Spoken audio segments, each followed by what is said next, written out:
punto pong ito, ating pong talakayin ng update patungkol sa mga programa ng kasalukuyang administrasyon dito lang sa Mr. President on the Go.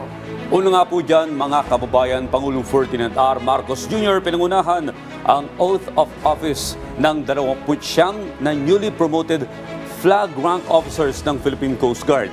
Sinimulan ng Pangulong Marcos Jr. ang kanyang talumpati sa naturang programa sa pag-alala kay Sea Woman, Second Class Dane Janica Randoque Alinas. Anya, hindi na natin siya kasama pero ang kanyang dedikasyon at tapang ay patuloy na nabubuhay.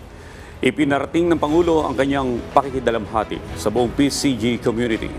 Samantala, sinabi ng Pangulo na sa loob ng maraming dekada, ang PCG ay nananatiling mapagmatsyag, kalmado sa panahon ng krisis at hindi matitinag ang dedikasyon sa paglilingkod. Aniya sa vision ng PCG na maging highly professional, multi-mission at modernized maritime force ay malayo na ang narating na mga ito.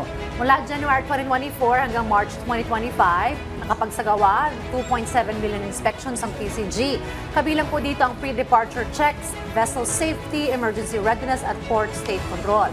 Sa likod aniya ng bawat inspeksyon ay ang isang pangako ng bawat Pilipino na maglalayag ay babalik ng ligtas.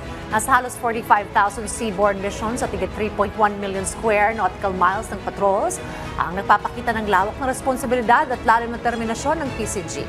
Pinatunayan na niya ng PCG na palaging nariyan ito, hindi tumatalikod sa responsibilidad. Rumisponde ang PCG sa mahigit 2,000 maritime incidents at nakapag-rescue ng halos 4,500 individuals. Bawat isa dito ay may kwento ng survival dahil may rumisponde mula sa PCG. Ito anya ang kaibahan ng PCG sa gitna ng unos. Nariyan ang PCG para magbigay ng kaayusan at magbigay ng pag-asa. Kaisaan niya ang Philippine Coast Guard ng administrasyon para palakasin pa ang kapasidad ng PCG sa pamagitan ng advanced vessels, mga bagong teknolohiya at mga support systems sa sumasalamin sa lawak ng trabaho ng Philippine Coast Guard.